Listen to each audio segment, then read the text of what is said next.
Welcome back to another episode of Stacking Dennys. I'm Jordan McAbee of RotoBaller. My co-host Nick Giffen of the Action Network. Kyle Larson in victory lane 2 weeks ago at Kansas. Dominating effort. Led 221 of the 267 laps. And then we had the All-Star race last weekend with Christopher Bell taking it after their gimmick competition caution after a dominating day by Joey Logano. Lots to talk about. But let's start with the All-Star race here because it's the most recent. It's our most, what we have to talk about, what everybody's talking about. Like I said, Christopher Bell in victory lane, which I think we can all agree, Christopher Bell, Joey Logano had the two best cars all day. They were kind of in a league of their own. But North Wilkesboro Speedway, outside of people not being able to really pass the leader, I think that race deserves a points-paying race. That put on a good show. And I hate that ratings were down this year for it. It was, nobody liked the gimmick caution. There was a bunch of bullshit with it. But that put on a good show. That was actually a very good race. If someone could just, if the faster car could just pass the leader, that would have been, I would argue that they have that figured out. North Wilkesboro, obviously a short, flat track. Logano and Bell are going to be the strongest ones there, typically on most races like that. But overall, yeah, I thought it was a great race. What do you think, Nick? Yeah, I thought it was a good race. I definitely voted yes in the good race poll. I don't think it was my favorite race. I think there's still some issues with the car, of course. And the tires definitely helped and tires mattered, which was nice, but I want to see the faster car be able to pass the leader, and Christopher Bell was faster than Joey Logano with two tires, and it took forever until a absolutely ridiculously aggressive move, which, while yes, it was aggressive and very fair, it still had to be an aggressive move. Whereas, I want the faster car to be able to just pass without having to shove the other car out of the way, I think that would be much nicer. It makes for exciting entertainment, but if you're the better car, I would love it if you were just actually able to get to the front easier instead of having to actually shove Logano up the track. And there, I'm not saying Christopher Bell made a dirty move. He made a completely fair, clean move as far as the expectations of racing. And even Joey Logano walked back his statements on that. So yeah, I mean, I thought it was a good race. I thought it was nice, but it's still very hard to pass. We saw times during the race, and I tweeted this, where two tires were able to hold off four tires. Kyle Busch was able to hold off whoever it was trying to pass him. I think it was Chastain or something. And then Cindric was able to hold off somebody for a while too. There were a couple guys that took two tires, or maybe it wasn't Cindric, but there was, at that same time, there was two guys on two tires that were able to hold off two guys on four tires for 50 laps until the stage caution came. And I think that's a little ridiculous. So we're not quite there. And I don't think it was the best short track racing of the next gen era. I think it was the second best. To me, Bristol 2022 is still the best, but definitely a good race. I think it was number 2 in next gen short track racing. Yeah, I wouldn't put anywhere near the best race, but just overall. But I think it exceeded my expectations, Absolutely. And that's why I was happy for it.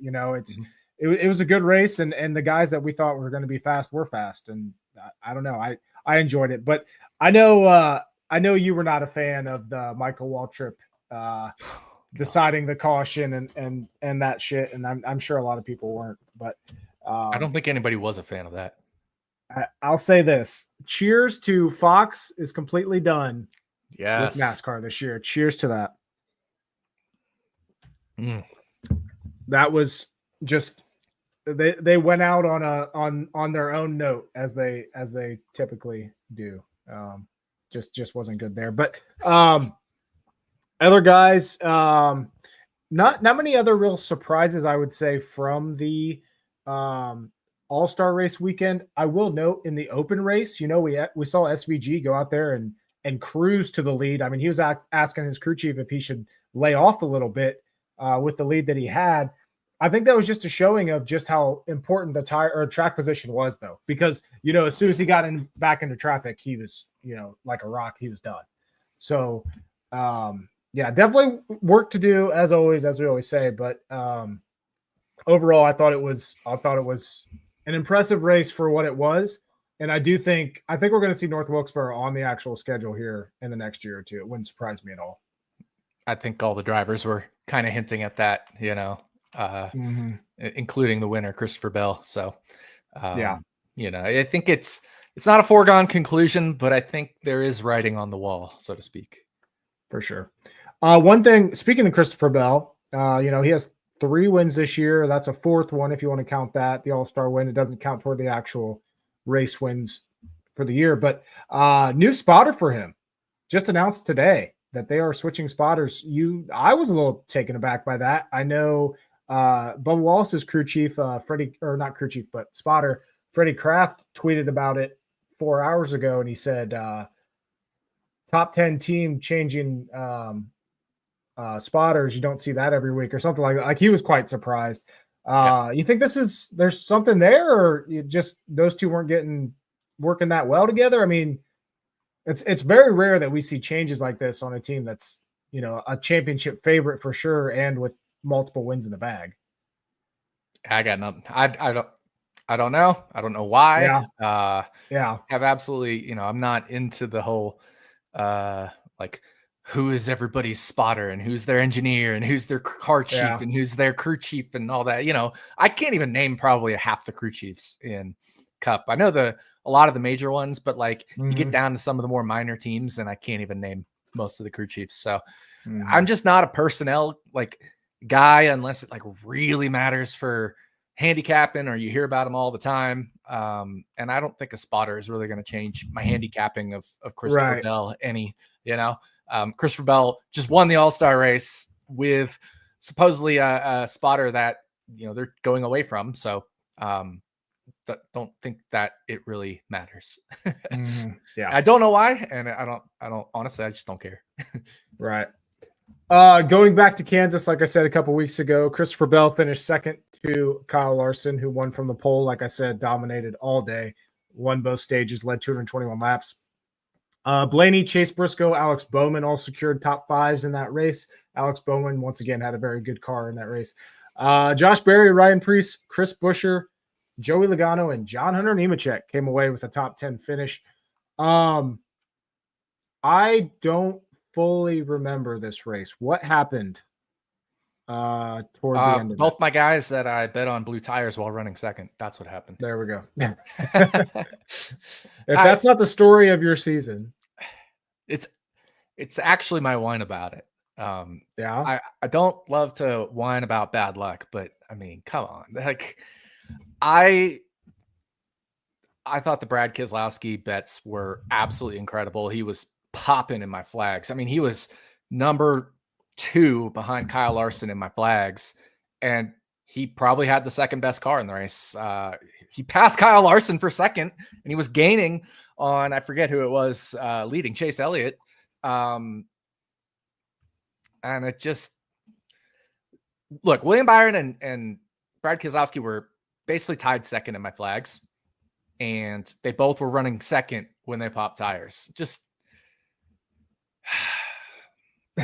unbelievable. The frustration in your voice. I can't believe it, right? And this is by the way my whine about it. We're, I guess, kind of transitioning over to that accidentally, but I have the bourbon barrel aged Cabernet Sauvignon from Lugabella Wines, of course. And if you're a longtime listener of Stacking Dennys, this is one of my favorite wines of all time. I love bourbon barrel Cabernet. We also got the bourbon barrel Merlot, which I will have probably in a few weeks, but just to remind you all how good it is. It's incredible. You can go to their website and order that, and they will ship it to you, and it is highly worth it. So, but yeah, that's my whine about it. My bad luck is my whine about it. I could not be more happy with those bets. It was just an incredible way to, the week before, where I absolutely had all these Alex Bowman bets, and they were all Bowman was probably the second best car again, or maybe even one of the best cars, the best car potentially, depending if he had caught gotten clean air, what he could have done with it. And then he gets caught up in the Bubba Wallace mistake. Like, the bad luck has been unbelievable. And I actually was able to sort of do a little bit of quantification of the luck based off things like average running position and green flag speed up to that point, or in race flags. And I can confidently say I have a profitable year this year, if not for bad luck. I'm 100%. I feel like my handicapping is as good as ever. Last year was definitely a big struggle. There's no doubt about that. But I feel very good about this year, and the luck has been horrendous. And so I've been able to actually quantify that with a handful of metrics. And I think my expected units is probably something like plus 10 or 11, which isn't amazing, but to be down that many units instead of up that many units is tremendous bad luck. Mm-hmm. Yeah, I think if I remember right, you hit Bell at 6-1 for the All-Star race when it opened. Yep. So that was the only bet I made for the main event, and I made Bubba Wallace for the Open, and that didn't work out. But we often talk about Coca-Cola 600 this time of year, where things change in the NASCAR season. Maybe this will be your turnaround for luck with the betting season as well. I hope so. I hope so. I completely understand the frustration there. It is wild how almost discouraging it can be when you hit so much bad luck, because you know that like what you're doing is right and you're going to do that every single time, but just to not get the outcome, it is beyond frustrating. So on the plus side, IndyCar has been fantastic. So yeah. And I tracked my first ever Formula One bet in the Action app this week.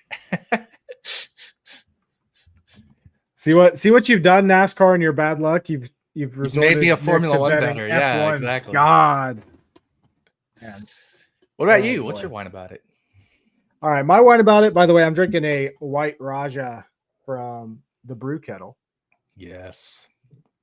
Again, I'm not a big IPA guy, but I can drink these, which is saying a lot because I definitely don't like IPAs.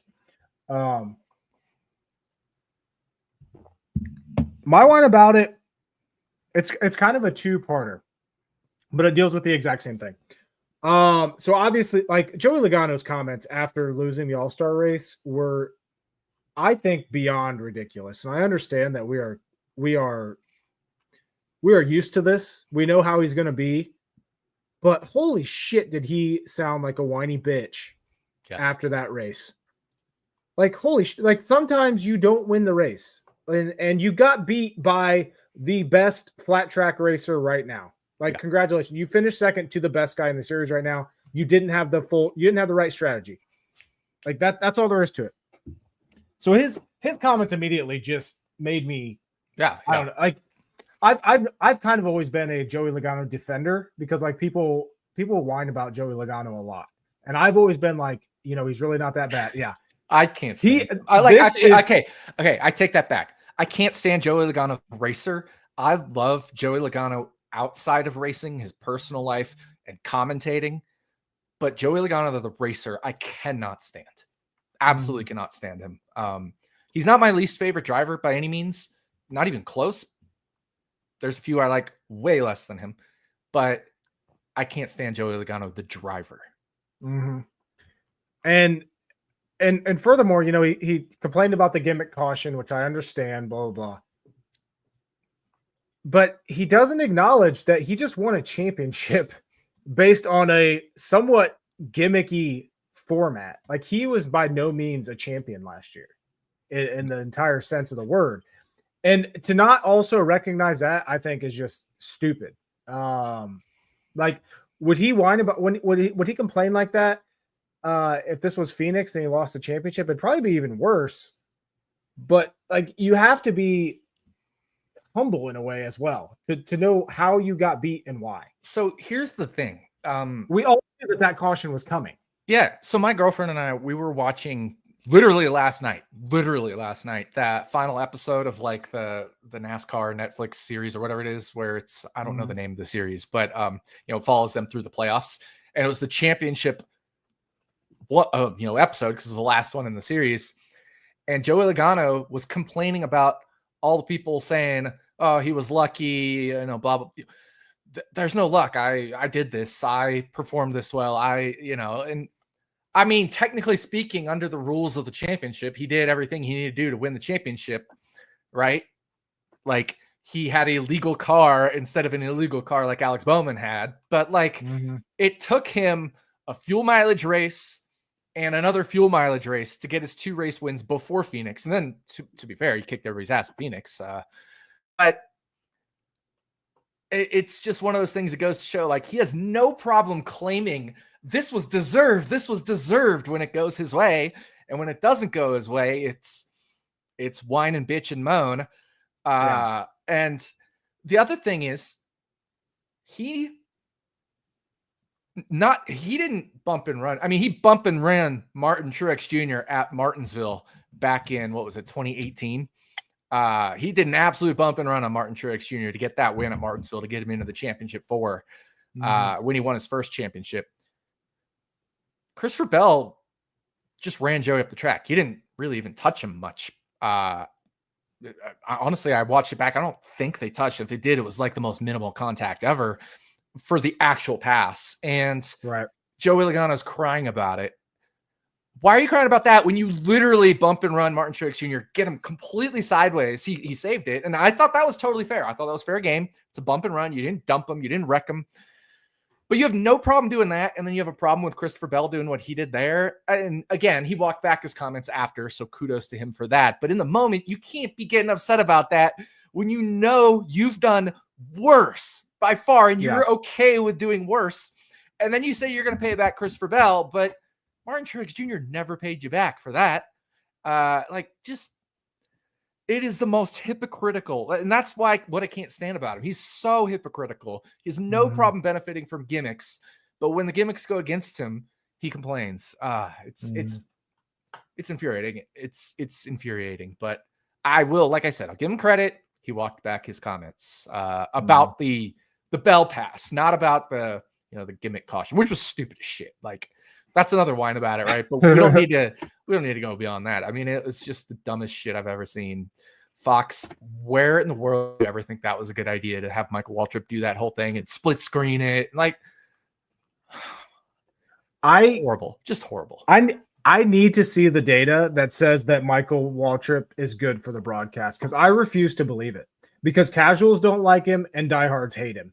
So I need the data that Fox has that says that he is good and the bullshit that he does is good for the broadcast, because I cannot possibly understand how they think that. When and if, back, especially years ago, he actually does normal commentary, he's actually pretty decent, but it's all the gimmicky shit that's just terrible. Again, I mean, it's gimmicky, right? Like, it's just, that was one of the worst segments I've ever seen in motorsports broadcasting history. It was, and then it was just bad. But and to finish this off, this is my full whine about it. This is my actual whine about it. Like I said, 2 parts. The same people. Okay, I don't understand people that are quote unquote kind of defending Joey Logano, that are the same exact people that back years ago when Kyle Busch was complaining, like he did, would just criticize the hell out of Kyle Busch for it. The difference is Kyle Busch still complained when he fucking won. He just called it out like it was. Joey Logano is just, when he wins, it's like you said, it's amazing. He did everything right, but when it doesn't go his way, he complains. Kyle Busch would even complain when he won. So I don't understand the people that hate Kyle Busch more than they do Joey Logano, or old Kyle Busch more than they do Joey Logano. Because to me, Kyle Busch back in the old days was light years better than what Joey Logano does right now. I agree with that. I just dropped something in our chat here. I flipped over to Twitter and saw this. This is pretty interesting. I'm not a big fan of the NASCAR fan council thing. I saw this. But this is wild. From the fan council survey, they basically have a list of like all the different like commentators and pit reporters and et cetera. And it says, thinking about the overall broadcast career of each full-time commentator below, where in their career path would you say each is currently? Like, wow. Like what is NASCAR doing here? Like, NASCAR is not making the decision for Fox to hire people or, the CW to hire people, but NASCAR is putting out this survey. That's wild. And like, it says like on their way up, nearing peak of their career, just past their peak, on their way out, or don't know, unsure. And like, Mike Joy and Jamie Little are going to just get absolutely roasted. Mike Joy for being Mike Joy, and Jamie Little for and that's the thing. It doesn't distinguish Jamie Little pit reporter from Jamie Little play-by-play, because Jamie Little pit reporter still near or whatever peak of career, just past that kind of thing. She's always been great as a pit reporter, but as a broadcaster, you can't even say on their way up. Jamie Little never had an up in play-by-play broadcasting. So just thought that was funny. And it kind of was just tagging off of Fox broadcasting when I was talking about the worst segment, ever. Michael Waltrip, right? Like, just come on. I can't, it's hard for me to make an argument for any of these people to not vote on their way out. Josh Sims, I think Josh Sims is young. I could say, as a pit reporter, he's young and he's on his way up, potentially. Yeah. Regan Smith's just Regan Smith. He is not bad. He's there. It's also you're also comparing Regan Smith to everybody else on the Fox broadcast. So if he looks decent there, he's going to look terrible on a normal broadcast. I'm blocked by Regan Smith on Twitter. I wasn't even for anything bad. It was a normal, like, somebody asked me about Regan Smith in a DFS question, and I replied, because he was filling in for like a back marker car, and I was like, he's kind of just a field filler, and he must have name searched himself and blocked me. Nice. Like, gosh, I didn't even mean that in like a mean way. It was just like answering a DFS question. Man, I would say it's hard for me to judge Kevin Harvick because he's surrounded by Boyer and Joy. Like, those two are so bad does that bring down Harvick's ability? Potentially. But yeah, this says a lot. And oh man. Yeah. So sorry, that was a random aside, but I just saw that for the first time, and I thought that was kind of a good little tale to the just horribleness of Fox. Man, I see a comment on here that says Mike Joy is just hitting his stride. Oh boy. Speaking of that, who's the announcers and stuff for Prime? Because the Prime practice and qualifying, it was always the Fox booth. That's a good question. And again, that's stuff I don't look at. Adam Alexander, Dale Jr., and Steve Letarte. That's actually probably going to be pretty good. Not a big Adam Alexander fan, but I think Dale Jr. and Steve Letarte both bring good stuff to the booth. So. I'll tell you what, Adam Alexander is miles better than Mike Joy. Oh, yeah. Mike Joy's fallen off a cliff. Mm-hmm. He's so confused all the time. It's bad. Not to diagnose him, but a lot of people with dementia have similar symptoms. Yeah, like, where would you rate Adam Alexander versus Rick Allen?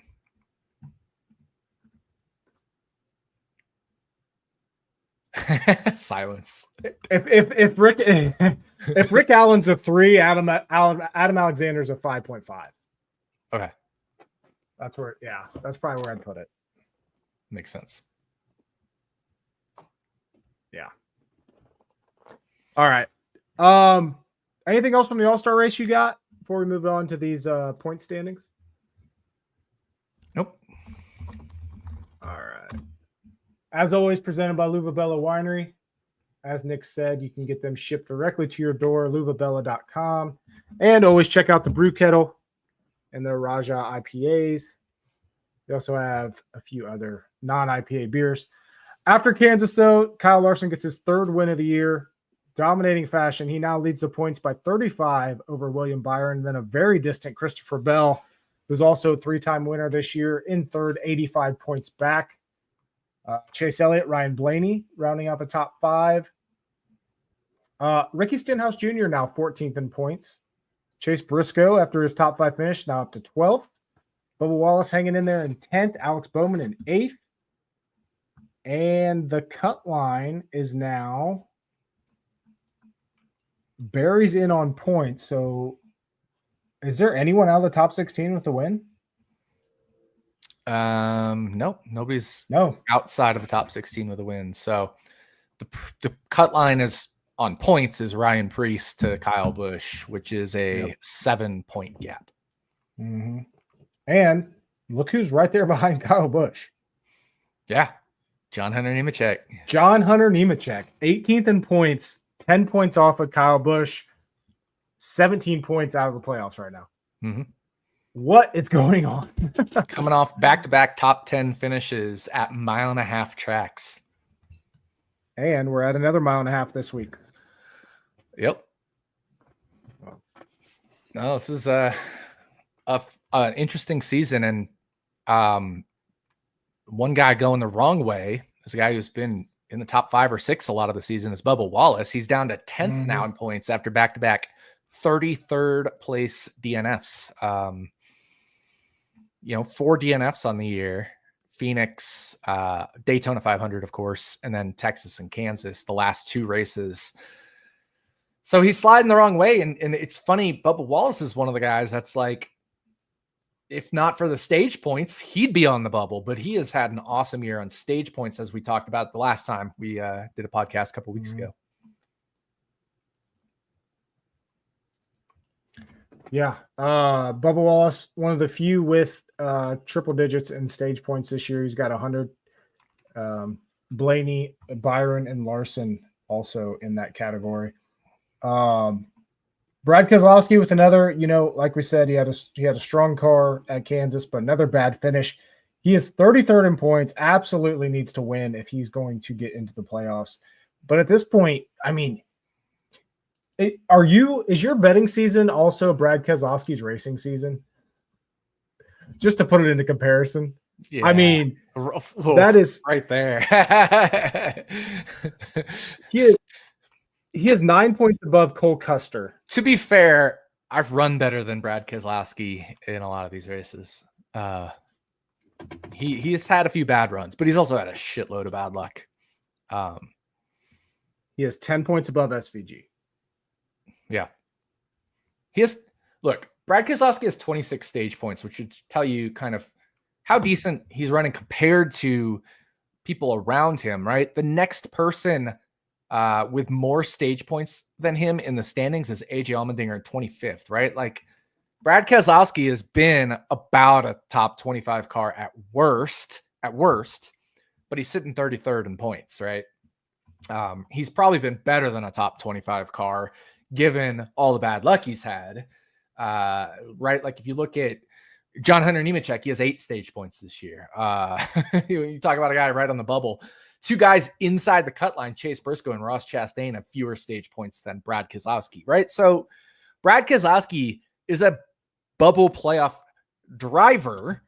It just hasn't worked out this year. And so now he absolutely has to win. And honestly, I think this is a good chance for him to win here at Charlotte. I agree with you 100%. I was actually debating before this episode started. He might be my pick to win. That's how much I think Keselowski. Charlotte's a good track for him. Mm-hmm. But one guy who, I mean, he's not in must-win territory yet, but I would argue the way his season's going, he might be getting there. Chris Buescher is sitting 24th in points, and that's quite a bit of a surprise when you consider. I mean, you look at his finishes this year. Yeah, but add on those 60 points from his penalty, and he'd be at 284, which would put him. I knew I was forgetting a penalty. What was that penalty? 60 points for what? 60 points for something like the fasteners under his hood were improperly, he had improper hood fasteners or something. I don't remember the exact details, but it's something like that. He would be right behind Ross Chastain in 12th in points, if not for that 60-point penalty. Did I completely miss this penalty? I have a feeling I completely missed this penalty. When was this announced?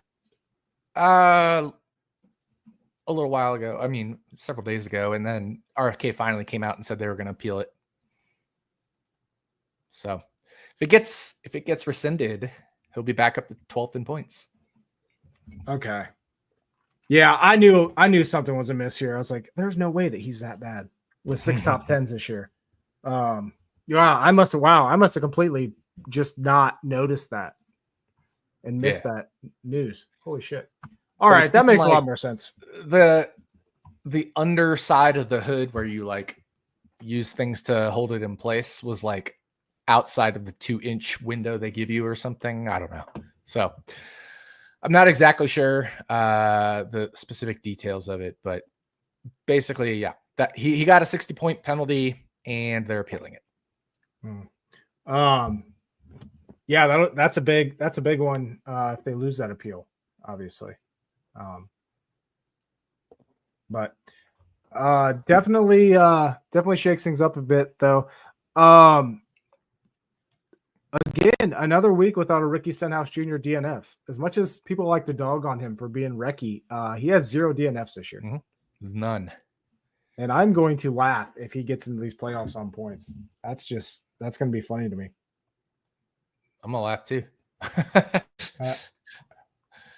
He's right behind in points at least. Austin Cindric. Cindric's a popular name these days. I was going to say, let's segue to that. Let's talk about the Indy 500 for a little bit, because I don't think we have much to talk about with these point standings. The one episode a year we really get into IndyCar more than just something cursory, where I throw it in at the end. Right. So news broke today that Penske brought down the hammer on a few guys in the organization, including Austin Cindric's dad, Tim. He was all right. I've seen some tweets, and I don't know a lot about this situation on what all happened. So I'll let you kind of give us the too long didn't read version of this.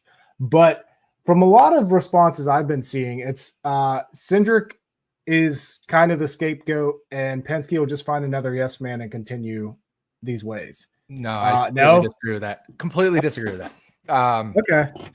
Roger Penske is a businessman who runs multiple businesses, right? NASCAR, IndyCar, his Penske transport, all that stuff, the rental cars and air trucks and stuff. This guy is a businessman, and he used to many, many years ago have a active involvement in his IndyCar team from an operational standpoint, and he still goes to races. He still, likes to be a part of it, but he has no operational impact on it. And Tim Cindric was the president of Team Penske, like the whole corporation, not just IndyCar, NASCAR. So a year ago, the first race of the 2024 IndyCar season, there was a big scandal because Team Penske had illegal use of the push to pass button, which is basically you get an extra horsepower boost and you have 150 seconds or something like that per race to use that on road courses and street courses, not on ovals.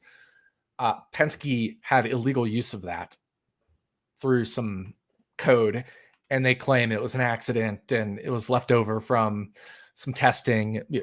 Even if it's an accident, you're still responsible for that. So it's a failure of oversight. So in the off season, Cindric and Ron Rzuski, who is the one step above the general manager, oversees the operations of IndyCar, et cetera. They got suspended because of this, because they're responsible for it, as well as a couple Penske engineers got suspended. And that suspension took place during the Indy 500 because it was found out during Long Beach. And then, it was just kind of, it wasn't found out during the first race of the season. It was found out in the second or third race of the season. And then finally, once the ball gets rolling and the needle gets moved, the suspensions get announced. So they're suspended for the Indy 500. In the off season, Tim Cindric, president of Penske, announced he would be the president of the IndyCar only operation. So not all of Team Penske anymore. And he claims this was for more personal life stuff. To me, it was a demotion, but they spin it as, that. And now they go and have these penalties for the Indy 500. Roger Penske goes and fires Cindric, Ron Rzucki, and Kyle Moyer, who's the general manager of Team Penske on the IndyCar side. Roger Penske is not going to hire more yes men. Roger Penske is, to be fair, I mean, he's an old man, an old businessman, and he values his reputation. He wants Penske perfect, and we say that in a way where Penske perfect means they have gone above and beyond to cheat to do things. But he wants perfection in his reputation, in his everything. He's not going to hire more yes men. This is the biggest thing he has ever done. He is pissed off. He never does this. I have followed Penske since I grew up. I'm 41 years old. I grew up watching IndyCar, Roger Penske. This has never happened. Roger Penske is pissed. He will not hire more yes men. He is cleaning house, rightfully so, because he does not want this to tarnish his personal reputation. I think good is going to come from this. So, I think these firings are a colossal, I don't even know what it is, seismic event in not just in IndyCar, but in motorsports. Do you think this could potentially affect Austin Cindric's ride at Penske in NASCAR? Yes and no. I believe Roger Penske gives fair chances to his drivers. But at the same time, he demands performance. He always has, and he always will. And he's not afraid to, like I said, while this is unheard of for Penske, he's also not afraid to make a move. He moved away from Elio Castroneves when he thought Elio was past prime. He literally fired AJ Allmendinger for testing positive for Adderall. He's not afraid to make driver moves. So I think Austin Cindric is going to be evaluated on his performance, not on his dad, but on his performance on whether he stays in the 2-car or not. So I think Austin Cindric has stuff to prove the rest of this year. I think I agree with you. I think it kind of adds to the hot seat potential of it. He's absolutely on the hot seat. I looked at his contract status, and he signed an extension in 2023. It said multi-year, but with Blaney and Logano, it said long-term contract, whereas Austin Cindric had just said multi-year, and that was in 2023. So that could mean 24 and 25, right? So I think he might be in a contract year. There's no way to know. These NASCAR contracts are often very vague, but I think he might be in a contract year.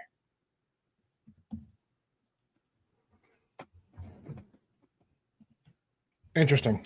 So that's that's so one piece of the puzzle here as far as the Indy 500.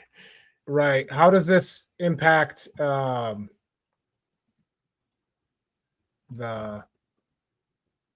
actual Indy 500? Yeah. So the 2 cars that were found to be illegally modified were Joseph Newgarden's car and Will Power's car. Scott McLaughlin had a crash before the qualifying session where these technical violations were found. So he did not participate in that qualifying session. So he didn't go through technical inspection. They being IndyCar, says the attenuator, which was the illegally modified part that we took from Scott McLaughlin's wrecked car, was legal, but that's a piece you can swap in and out. So they may have swapped in a illegal one for qualifying, knowing they'll practice with the legal one.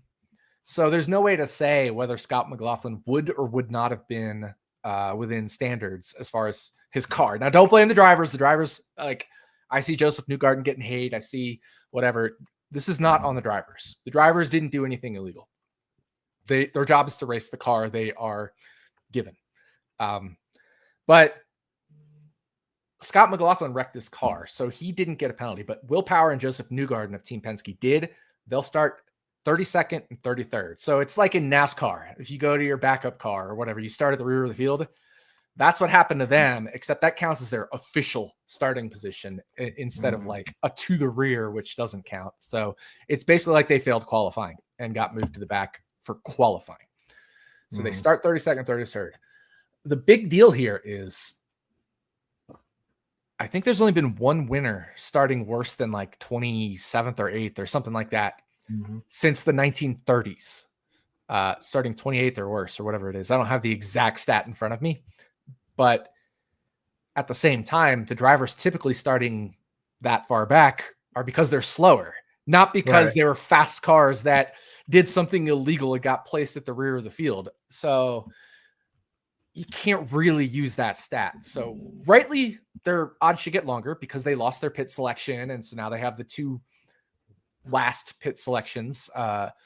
So, you know, they don't have the best options there. But it's 500 miles. It's IndyCar. You can pass the Indy 500. And Link agrees that you can pass at the Indy 500. So it's going to have a big impact. Team Penske, Joseph Newgarden, the 2-time defending champion, got a whole lot harder for him to win this race, for sure. So, and what that does is it opens the door up to other teams and drivers to have a higher probability of winning. Pato O'Ward starts 3rd. He has finished in the Indy 500 3rd, 2nd, and 2nd in 3 of the last 4 years. And the other one, he crashed while trying to get into the top 2. So Pato O'Ward rightly should be the favorite to win the Indy 500 starting 3rd. Alex Palou has had a dominant year, winning 4 of the 5 races this year, but they've all been on road and street courses. He's won 4 of the 5, and he starts on the 2nd row. The only other driver to win is Kyle Kirkwood, of course. But he starts back in 23rd and has never won on an oval. So yes, Pato O'Ward, Alex Palou, and of course Scott Dixon, who starts in the 2nd row, and also Takuma Sato, 2-time winner, starts 2nd.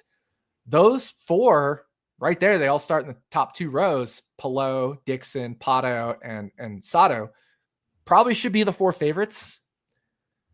But it's also the Indy 500. Anything can happen. Strategy is a massive part of the Indy 500, and I think this is the most wide open Indy 500 in maybe a decade or 2. So that's the impact the penalties have on the Indy 500. Right. It kind of brings down the favorites and opens the door for everybody else, which, as we were talking, you and I were talking before this episode, the Indy 500. And the other thing is Scott McLaughlin's crash, I think, is a major factor because he's a backup car now. He didn't look good in Monday practice in the backup car. He did not look good. So man, that was a hard hit for him. I don't know. There have been a lot of hard hits. There have been a lot of hard hits. Colton Herta flipped. Scott McLaughlin flipped and ended up back up upright. And Kiffin Simpson, 2nd-year driver for Ganassi, got kind of upside down and then ended up landing back on his wheels. So there's been a lot of hard hits. Kyle Larson had a qualifying wreck. Marcus Armstrong had a wreck in practice before qualifying. So, but all of these wrecks came in qualifying trim and with the higher horsepower boost that they give for qualifying. They don't use that same horsepower boost. That would be like NASCAR going from their 550 horsepower to 850 or something for qualifying and then reducing it back to 550 for the race. That's what IndyCar is doing here for the Indy 500. And they've been doing for a while. They boost them up for qualifying to get that speed and then lower it for the race. So I don't think we'll see incidents because of all the qualifying stuff. And I think this was a unique qualifying year, and that this is the first year IndyCar had the hybrid engine system. So it adds 100 pounds of weight to the rear of the car, which I think made things a little different. but it was also hot and windy, which made the track slick, lower grip, and windy, blowing you around. That makes it a lot easier to wreck.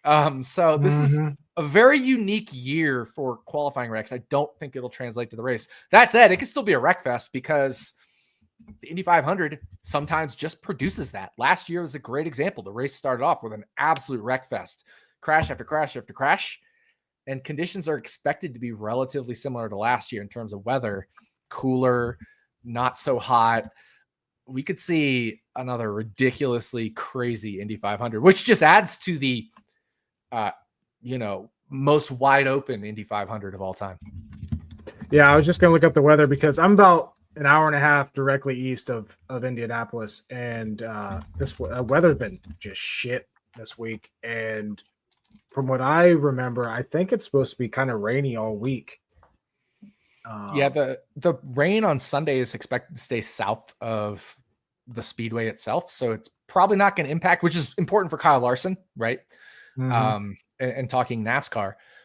But current, noon prediction for Sunday is, in the low to mid 60s, which an overcast, which is going to keep things cool. There's gonna be a lot of grip.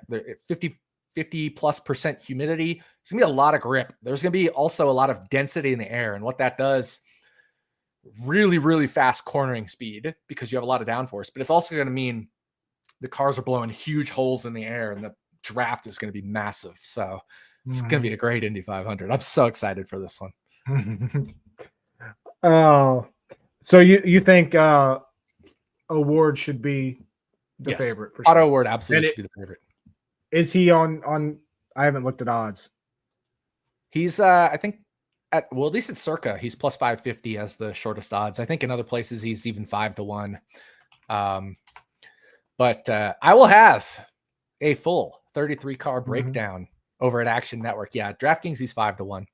I'll have a full 33 car and driver breakdown over at actionnetwork.com. Saturday morning it should be published with not necessarily picks and bets, but just a preview and saying, here's what I think. If you want to bet him, this is your guide to what I think of this driver, Yeah. So that'll be up Saturday morning, you said? Saturday morning in actionnetwork.com. I'll be writing it on Friday. It should get Friday evening and probably published Saturday morning, midday, I would say. Gives you a lot of time Saturday and Sunday before the race to read it over and figure out what bets you want to make. I will also have my official betting card released on Sunday on Action Network as well in the morning on Sunday. Nice. Awesome. All right. Anything else regarding the Indy 500 for you? Yeah, let's real quick, let's talk the pole sitter, Robert Shwartzman. Yes. This is one of the most amazing stories I've ever seen in IndyCar. Rookie driver, rookie team, first oval race ever, and he puts it on the pole. We are talking about a driver who he came over from Formula One. He's never actually been a Formula One racer, but he's been the test driver for Ferrari the past couple years, and then Sauber in 2024 as well. But he's never actually raced in Formula One, but he has raced in Formula 2 with Prema Racing, and Formula 3 with Prema Racing, and he has multiple wins. So this is a guy who is in the Formula 1 mold, right? Which is all road courses, and then the street course at Monaco and a couple other street courses, Vegas, etc., Miami, Azerbaijan. So this is a guy who's never raced an oval, and even an IndyCar comes over with a brand new team to IndyCar. This is Prema Racing's first year in IndyCar, and his best finish is 18th, right? So a guy who is known for racing road and street courses and being very good at them has a best finish on the road and street courses of 18th. Goes and wins the pole, this first ever oval race in a brand new team, like I said, and a rookie driver. I mean, it's unbelievable. I didn't see this coming, even though I bet him 500 to 1 to win the race. And the reason I bet him 500 to 1 to win the race is because of what we talked about. Formula One drivers having success in the Indy 500. If you think about Marcus Ericsson, 2022 winner. If you think about Alexander Rossi, 2016 winner. If you think about Takuma Sato, 2-time winner, 2017 and 2020. If you think about Fernando Alonso, came over from Formula One to race the Indy 500 in his first year with Andretti, led a bunch of laps, and then his engine blew while running inside the top 3. Santino Ferrucci, I know he hasn't won the Indy 500, and I know he wasn't a Formula One driver, but he was a Formula 2 driver, which is the level Robert Shwartzman achieved in terms of actual races. Santino Ferrucci, in 6 Indy 500 starts, has always finished inside the top 10 with small teams. He's never raced for a big team at the Indy 500. We're talking about a lineage of Formula One and Formula One type drivers that have come over to IndyCar and kicked ass. So I had to bet him 500 to 1 with a new team, Prema, that at the time when I bet it in January had hired the mastermind of the Indianapolis Motor Speedway, an engineer named Michael Cannon, who found the secret formula at Indy. I think it had something to do with ride heights and certain things like that. I don't know the exact engineering stuff that he did, but he did this for AJ Foyt Racing, and Santino Ferrucci racing for AJ Foyt Racing, was a top 3 to 5 car with the smallest team, maybe the most low budget team outside of Dale Coyne Racing in IndyCar, and was probably one of the best cars. He didn't fluke into that top 3 or 5. He was on speed the whole race, the whole year, or I should say the whole month of May, a top 3 to 5 car. So Penske, which of course is the big news this time in Indy, in 2023, that's when Ferrucci did all that, and Michael Cannon. 2024, Cannon was still there with AJ Foyt Racing, but Penske literally bought into an alliance with Foyt, formed an alliance with Foyt, kind of like, we have these NASCAR alliances. Well, Penske did this with Foyt, literally just to get their Indy 500 information, I think, a technical alliance. And Penske was fucking amazing in 2024 because they got the secret sauce from Michael Cannon. Well, Michael Cannon got hired by Prema in the offseason. So you take the Formula One history and the mastermind engineer. I thought 500 to 1 was too long. So I bet it. And literally the next day, Michael Cannon and Prema parted ways because they weren't seeing eye to eye. So I felt horrible. And so my $100 bet at 500 to 1, I was like, I probably should cash it out. And then it's like, fuck it, I'll let it ride. You never know what's going to happen here. And right now he's on the pole. That's so amazing story. Well, but that's who I'll be rooting for because I want to see you hit. I'm rooting for Kyle Kirkwood, but it wouldn't be so bad if Robert Shwartzman won. But I think he, 25 to 1, I think is a little too short for him. Watch him on Monday practice. He was really good out front. He wasn't as good in traffic, and Prema had really rough pit stops in pit stop practice. So I think that's the whole new team thing. I think he probably should be more like 40 or 50 to 1. He could still win the race, but 25 to 1 if you're not on Robert Shwartzman at off season or early season for the Indy 500, I think the ship has sailed on that one. Well, yeah, like I said, rooting for him, and what sucks is like with all this Penske stuff happening, it kind of overshadows him on the pole. You know what I mean? Like it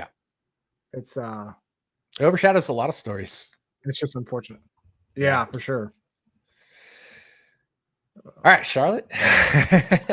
Yeah. Thank you, by the way, for letting me vent about Indy. I'm once a year we get to do this on Stacking Dennys.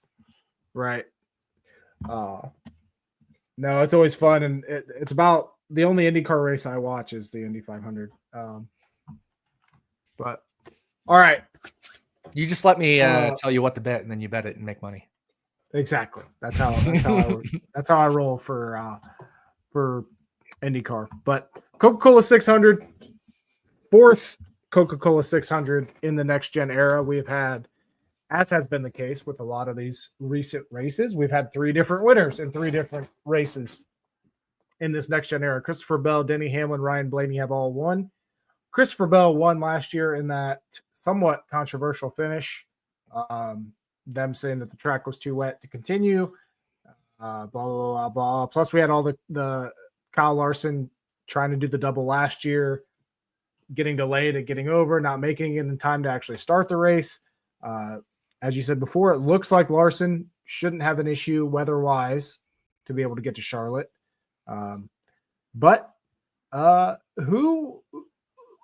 So we went through quite a few mile-and-a-half tracks recently.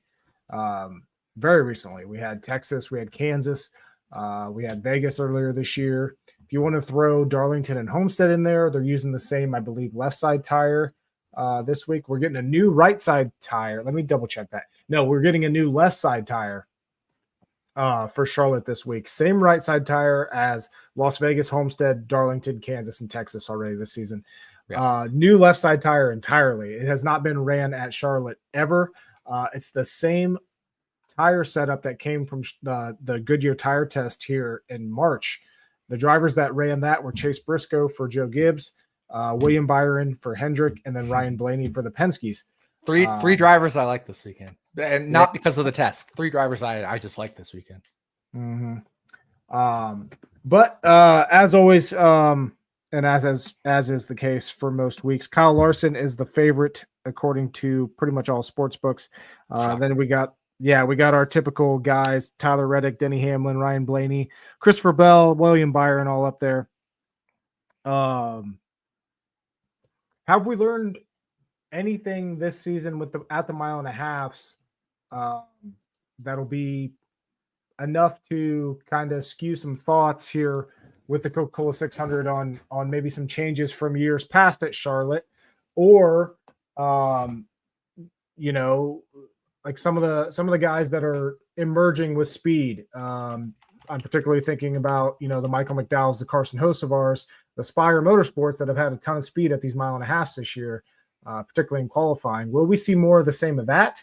Will we see who's typically good at Charlotte? Or, as we normally see this time of year, this is the transition period. This is when teams typically find something and find more speed, or come back down to earth from this great speed that they had earlier in the year. So all of that, it's kind of a rhetorical question because we can't accurately answer this, what's going to happen. Sure. But it's a lot of stuff to consider for Coca-Cola 600 weekend. This is the longest race of the year, 600 miles, and a lot to analyze that. And I think quite frankly, quite a bit of unknowns, despite the fact that we do have quite a bit of data to look at when it comes to these mile and a halves this year. I fully agree. I think this is one of the big unknown races, which when we talk about Indy 500 being wide open, I think this race is wide open too, which makes it so exciting. This is going to be a colossally awesome race weekend. I think this is wide open as well. And we see this with the 600, right? Like, remember 2022, you and I were hanging out with PJ Walsh at his place in North Carolina, and we both bet Denny Hamlin and he bet Kyle Busch. But just remember, that race was bonkers. It was wide open. Suarez led a bunch. Briscoe, Hamlin, Busch. I mean, Suarez, like you said, Larson was in the mix for a lot of that. It was an absolutely just wild race. I don't see why we couldn't see that again. And aside from 2024, which was last year, and rain shortened, but the 2022 and 2023 races, if you look at like the stage finishes, there were so many drivers finishing inside the top 10 in stages, right? And then finishing wherever in the race as well. I think, last year could be an example of the cream of the crop rising. So I think it may not be crazy as 2022 or 2023, but it's also not out of the realm of possibility. And again, look at the weather. It's going to be, for Charlotte, at night, a little bit cooler, little bit overcast, a little bit humid. We could see a lot of the craziness coming out that we've seen in 2022 and 2023. And you mentioned that, like the potential transition period.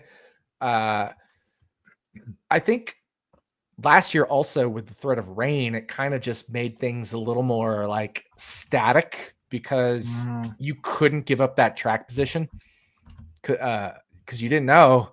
Whereas in a 400-mile race, you can do a little more things with strategy and keep wide open as far as your options. So I think we're going to see more of what we saw in 2022 and 2023 this year.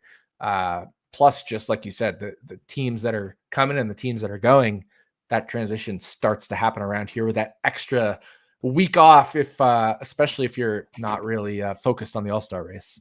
Mm-hmm. You brought up the weather, and we had a comment here earlier in the episode. Does the cooler temps and higher humidity help the Fords like it did in previous night races? Because Blaney might be due to reverse the curse if so. I think so. I think the Fords get a little bit of help because remember what they did with their nose.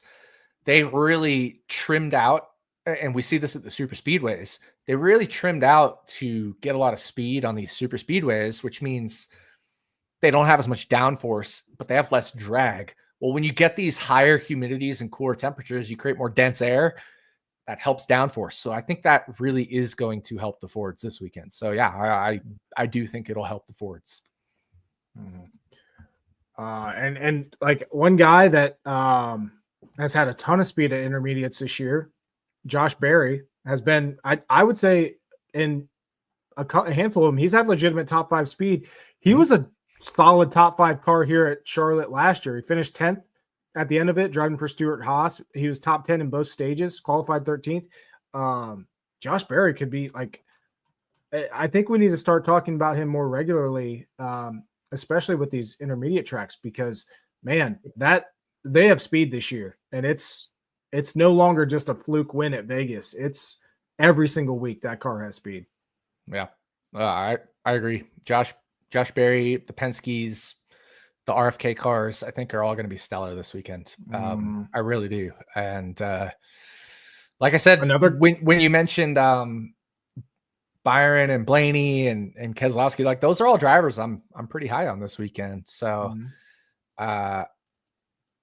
Byron, of course, being a Chevy, but Blaney, Keselowski, Josh Berry, Chris Buescher. I mean, remember when Chris Buescher took that tumble in 2022? I think it was the crazy year. Or was it 23? He took a tumble in one of these 600s. And, you know, just the massive flipping tumble. Yeah, it was 2022. But he was running a good race then too. So I think the Fords will perform well. You know, Ford winning manufacturer might not be the worst bet, you know, out there.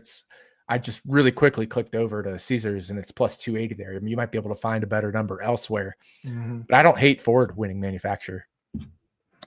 I'll tell you what. And one guy I want to keep an eye on this week, maybe not to win, but potentially top 5, top 10, showed a bunch of speed at Kansas. Zane Smith, also in a Ford. Yep. He's had good speed lately. And yeah, he had a top 10 here running for was it front row in 2022. Yeah. So yeah, I know we were both on him that week. I think it was 27-1 for a top 10, if I remember right. Could be wrong. I know we bet him that race for a top 10.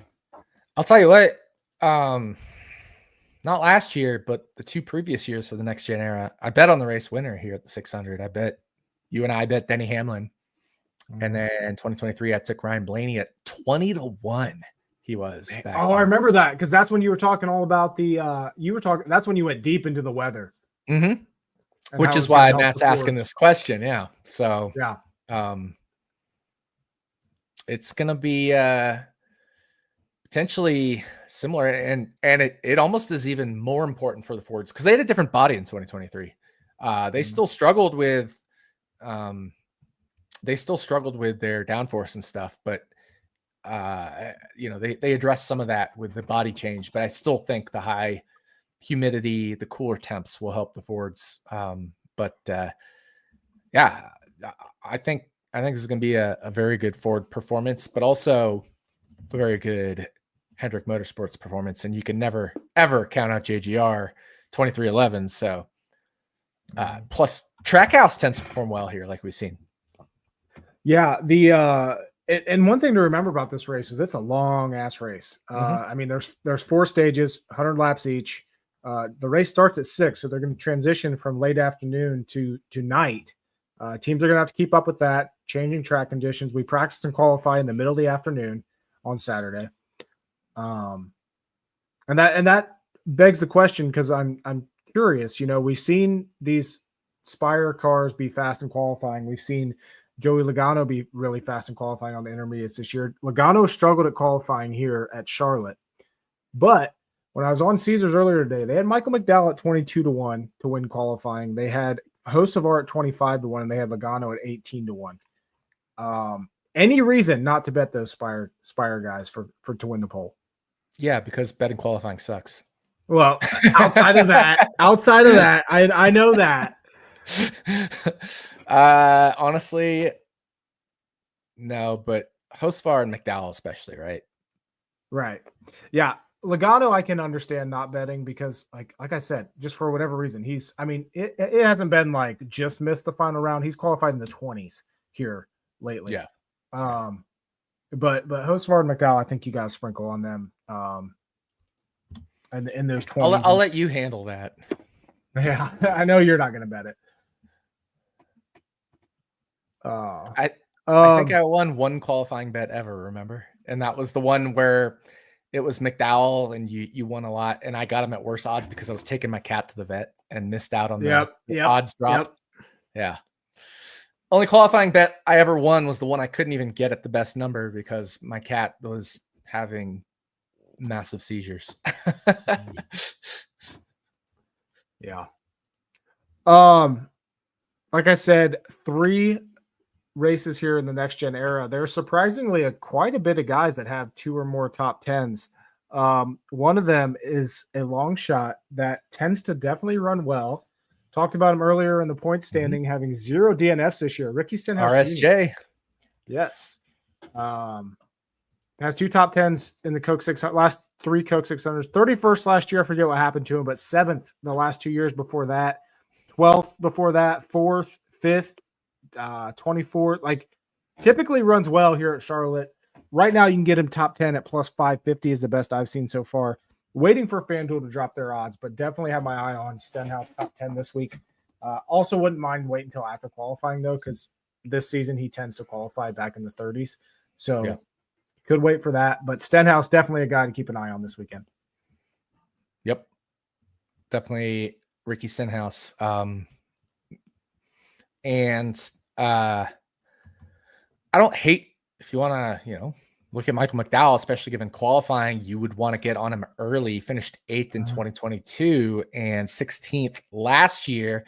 And last year, I think, is an important gauge because while we did see a lot of the staticness, we also just saw who ran well based, it was kind of more of a speed thing. And right, Ricky, you said Ricky Stenhouse Jr. Well, he finished 31st, but he was on the lead lap. Like, nothing happened. He just wasn't as good as the other cars because it was a track position race and he never got track position because the rain was always a threat to come out. So everybody was fighting for track position. He wasn't good enough to pass people. So Michael McDowell, though, finished 16th last year. Now, yes, different car, but adding the fact that Spire's been good at these 1.5 miles and qualifying well. And I think Michael McDowell is an interesting play this weekend as well. I agree with that. And he was legitimate. He qualified 9th, finished 10th in the first stage. Even in 2023 when he DNF'd, or I shouldn't say DNF, but finished 4 laps down. He led 4 laps in that race. So, yeah. Let me see who else here. Looking back to last, like we were just talking about last year, and who was fast then. We had Ty Gibbs on the pole for this race last season. He led 74 laps, finished 2nd in stage 1, ended up finishing 6th at the end of the race. I'm curious to see what kind of speed Ty Gibbs brings to the track this week, whether they can repeat that. He's obviously had good speed at intermediates this year, hasn't been able to follow it up with finishes. And also noteworthy is he led 74 laps in this race last season. He had 8 fastest laps. That's it. Yeah. This one's wild to me because Ty Gibbs, when we talk about the point standings, I mean, he's sitting 26th in points. Mm-hmm. He started that uphill climb and then kind of plateaued now. Yeah, that's not good, right? I mean, 26th in points is just not good. I at 20, 25, like that number, I just can't get to there on Ty Gibbs, even if he was good here last year. And I think fastest laps, while you're leading 74 laps, but you only have 8 fastest, I think that's kind of an indicator as well.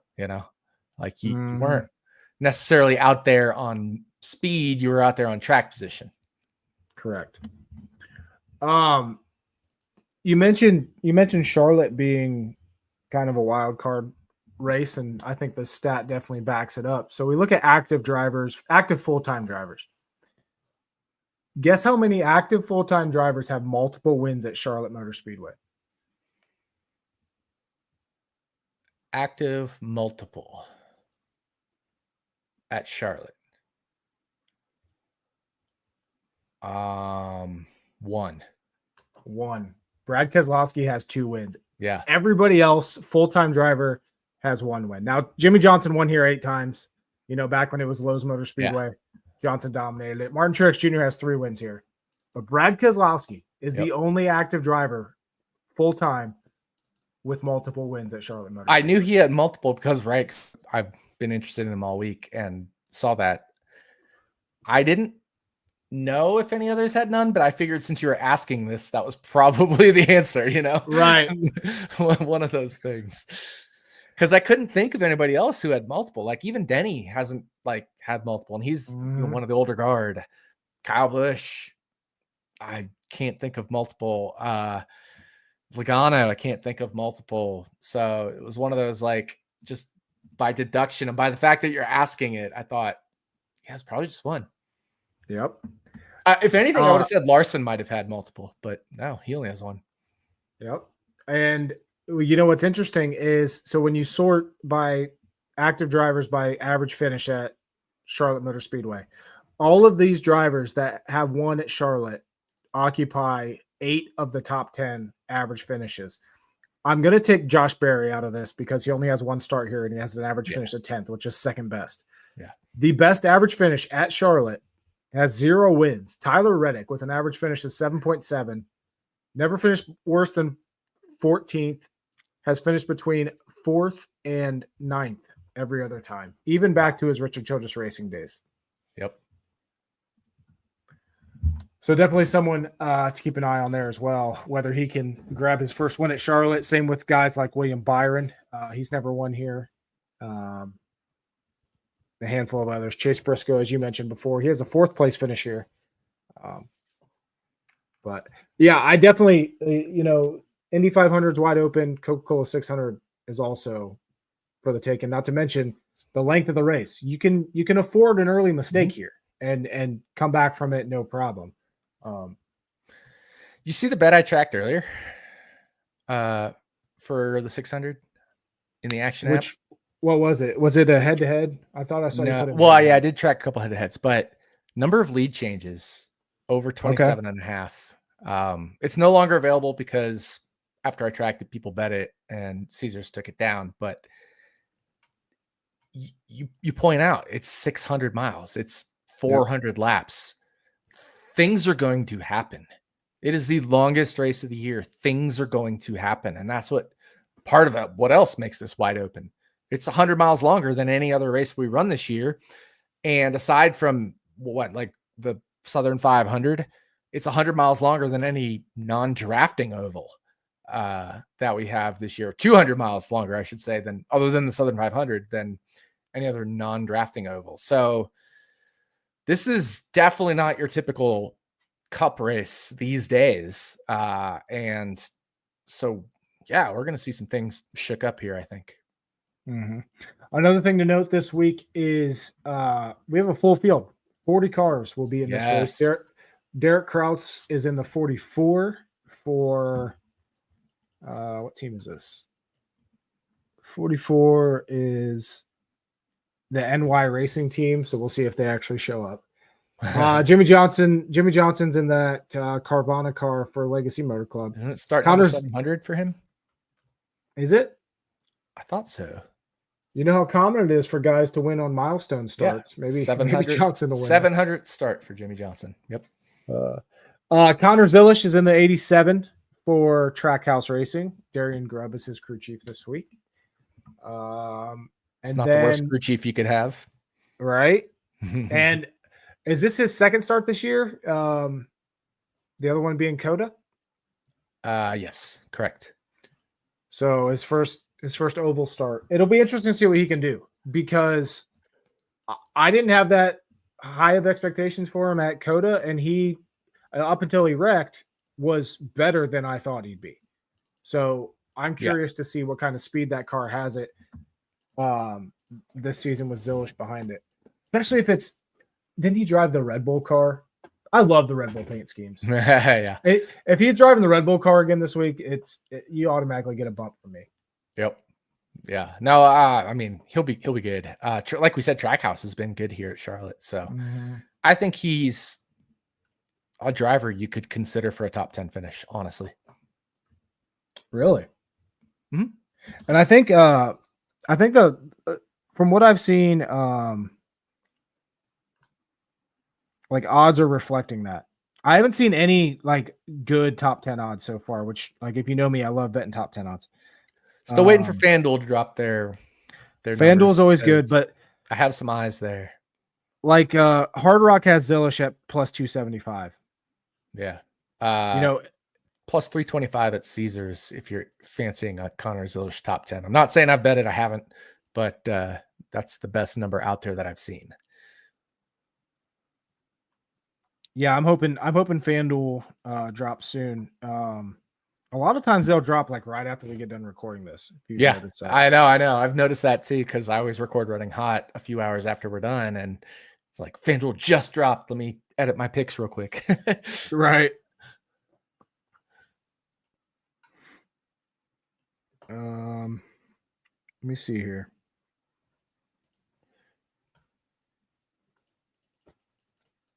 Larson, the favorite. So I've started really liking betting the most fastest laps props as well. I like the odds on those. I do too. They have Reddick at 11-1, and Reddick's put up solid fastest laps here at Charlotte, plus on the 1.5 miles this year. I like that. Larson, obviously the favorite at plus 330, but there's value down here. And Larson, obviously the favorite to have the fastest single lap as well, but everyone else after that is 9-1 or longer. So you can, fire off a couple and have a good return. Yep. If Larson doesn't hit it, or if you went against Larson. Yep. All right. Anybody else you got your eye on in this race? Chase Briscoe, I think we talked briefly about. So you just read my mind, and I wanted to bring up why. So if you've noticed this year with Briscoe, they get better as the race goes on. Mm-hmm. Longest race of the year. I love that. I love that dynamic of Briscoe and his team having an extra 100 miles to figure this out. 200 miles. I'm with you. Yeah, I'm with you there on Briscoe. And I don't like Chase Briscoe. And I'm with you there on him. You don't like him as in driver count? Yeah, I think I just don't like it. Like, he's never won me money, so I don't like him. That's fair. He's super nice. Like, he is one of the coolest, nicest, like, chill, doesn't whine and complain and bitch like Joey Logano drivers, Yeah. Hell, he, where do I have it here? It's somewhere. But he signed my Starbucks cup. And he thought that was the coolest thing, and he loved my Casey Kane t-shirt. Like, that's funny. Hey, he's awesome. Here, I'm gonna pour a little more for Chase Briscoe. So yeah, I like Chase Briscoe this weekend. I really do. And I definitely didn't want to forget him. So I'm glad you asked about that, because I was about to forget.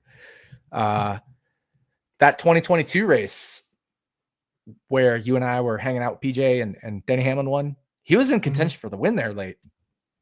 he and Larson wrecked right before that last caution, the second to last caution, and he still finished fourth. Like, yep. Oh yeah, you're right. Yep. Yeah, I like Chase Briscoe this weekend. This is a good track for him, and you're getting a Joe Gibbs driver. Like look, Ty Dillon is what 25-1 for the longest odds out there. Chase Briscoe's 35-1, and I like him better than Ty Gibbs this weekend. Mm-hmm.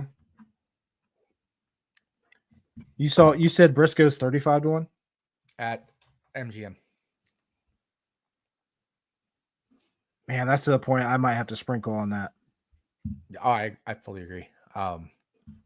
It is full transparency preview here.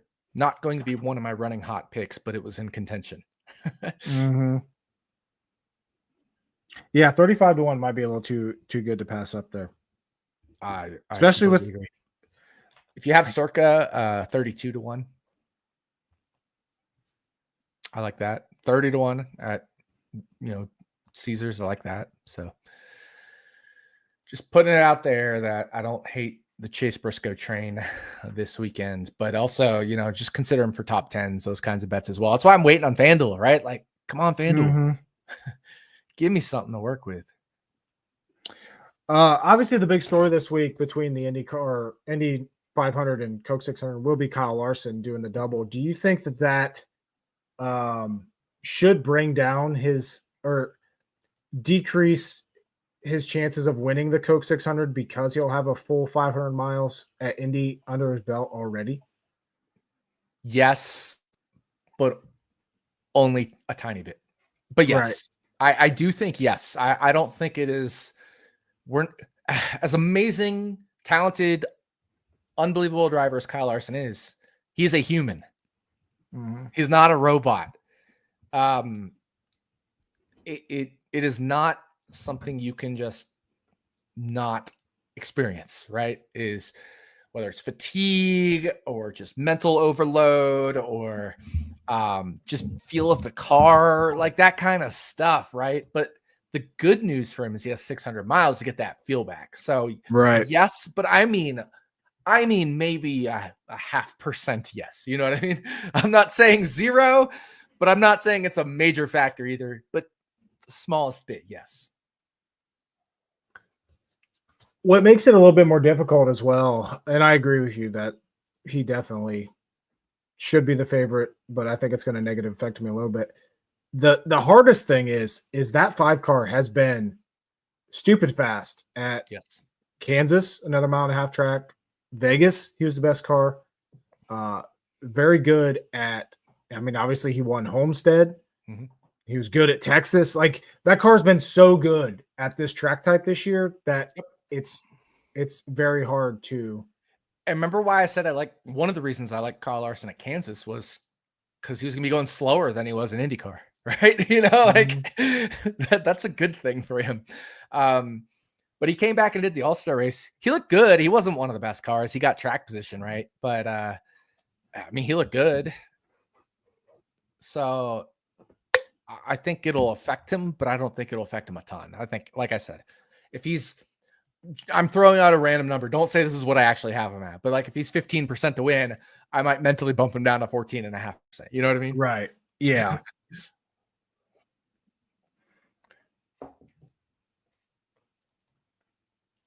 Kind of looking at and just browsing the odds right now. What do you think of Byron at 9? No comment. I like Byron at 9. Like I said, I like Byron. I already told you the guys I like: Byron, Briscoe, Blaney, Brad, Barry. They're all B's, right? Yeah, it's the year of the B's. One guy we haven't talked about, Alex Bowman. Yep, I like top Bowman. 5 speed at 1.5 miles this year.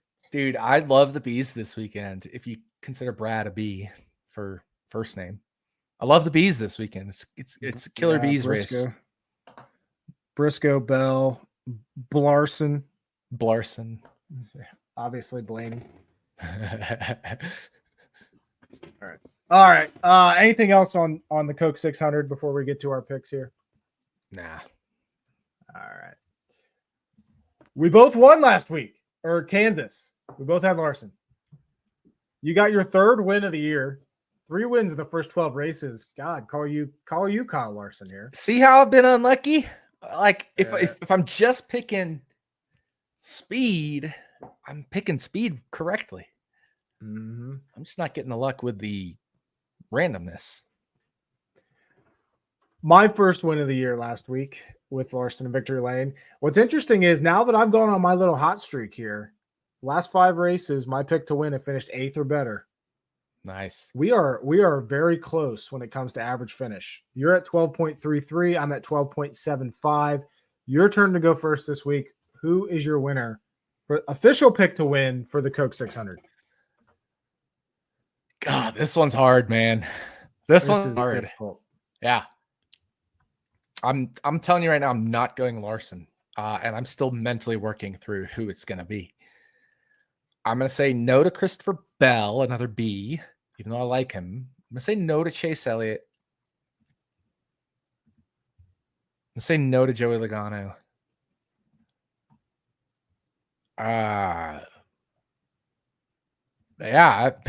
Honestly, I could pick any of Byron, Blaney, Reddick, Bowman. There's so many guys. You can go further down the list too. I think it'll be one of those though. I'm gonna avoid Alex Bowman just because. So I think now it's between Byron, Blaney, Reddick, and Hamlin.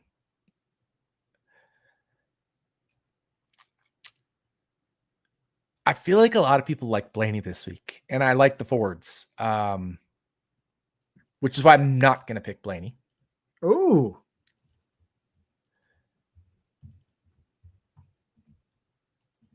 I'm going to take, and I think you convinced me with this, with the numbers on the average finish. I'm going to take Tyler Reddick. I like that.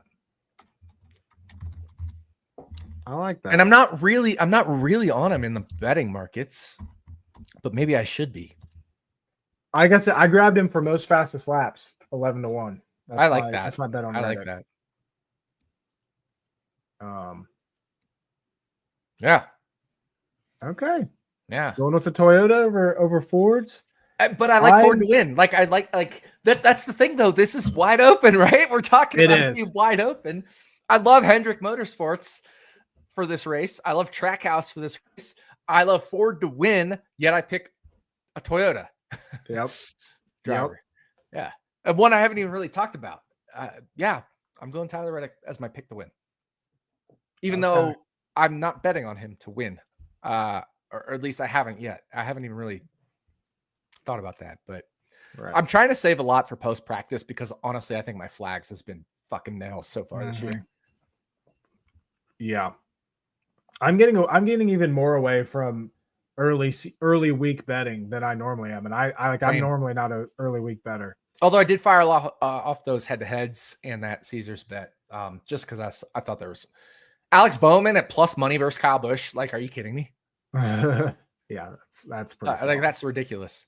Bubba Wallace plus money. You know what that means, though? Whoever the hell it was. Oh, Ross Chastain. Yeah. Alex Bowman blows an engine lap 3. Oh, yeah. You know. No. That's not. No. Wrong. Alex Bowman is ahead of Kyle Busch for 399 laps. Yeah. And then his tire blows on lap 400. You're giving me PTSD to Richmond last year. I know, right? Blaney. Fuck. It's not the lap 1 blown. It's the bet has been winning all race and then lost. Yeah, at least with the lap 3 blown engine or lap 6 or whatever happened to Allmendinger at Kansas. Your day's done immediately. Whereas if you're sitting there and you're like, oh, I got this in the back, and that's the worst feeling in the world. Yep. Okay. All right. I'm also not going with Larson. I understand he has the best car on this track type this year, but I just don't like the double. I think it's going to be really difficult for him. And I don't think he's going to win the Indy 500. I'm going to go. No, I don't think he's going to win the Indy 500 at all. I think the odds on him are. It's definitely a hype boost with his a little odds, bit right? predatory, honestly. Yes. Like. I'm He's amazing, Chris- but I think the odds are predatory. Sorry. Yeah. Yeah. The casual bettors will see Larson and be like, oh yeah, like, oh, and the I books get know they Larson can do that. And it's every single book. It's not, a one single book. But and yeah, I'm sure I they're agree. getting the action to drive it down too. Of course. Like you said, this is wide open. But I'm going with last year's winner. I'm going with Christopher Bell. I think he doubles up. Wow. Going I with was not expecting Toyota. that. Was not expecting that. Wow. Not expecting that? Really? My arch nemesis? No. Oh, you're putting the Jordan jinx on him. I see. Yeah. We'll see. All right. You got Tyler Reddick. I got Christopher Bell. We got a couple of Toyotas for this Coke 600. On to DraftKings. Last week, or Kansas, I got another W. I ended up with 265. You ended up with 228.35. I don't even remember what our lineups were, to be honest with you. Because I have such shit luck with blowing tires with the guy running in second place. Actually, no, I think we both had Keselowski. Yeah, I think we did too. Let me pull this up here real quick. Actually, let's do 36 for 36 first before I can get this ready. And this is an interesting one because remember, 4 stages increases the stage points. So I know we got a comment here earlier on 36 for 36 and strategy. Honestly, to me, this is a good week to burn a high top tier guy because of the extra stage. Those are 10 extra points that you can get. That's my opinion, but I agree. My 36 for 36 picks this year have been dog shit.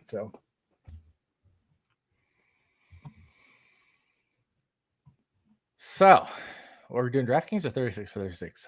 Let's do 36 for 36. Okay. Sorry. All right. Well, I'm going to take a driver that I think does very well here. A team that does very well here. That's Ross Chastain. Interesting. Let's get some stage points. Where else am I going to burn Ross, right? Like he's good everywhere, but also not good everywhere. Yeah. Yeah, that is the most accurate description for someone like Ross Chastain. Yeah. Oh. All right. Ross Chastain, you got I might surprise you with this pick too. Let me double check, make sure I don't see anything that is going to make me regret this. All right, I'm doing it. I'm going William Byron. I like that. My 36. I thought you were going to say Joey Logano for some reason. I was prepared for Joey Logano. I don't know why, but I was prepared for that. No, I'm burning my Byron here. He's top 4 in like 3 of the last 4 Charlotte races. Tends to qualify well, get stage His points. stage finishes have been really good here, especially the last 2 years.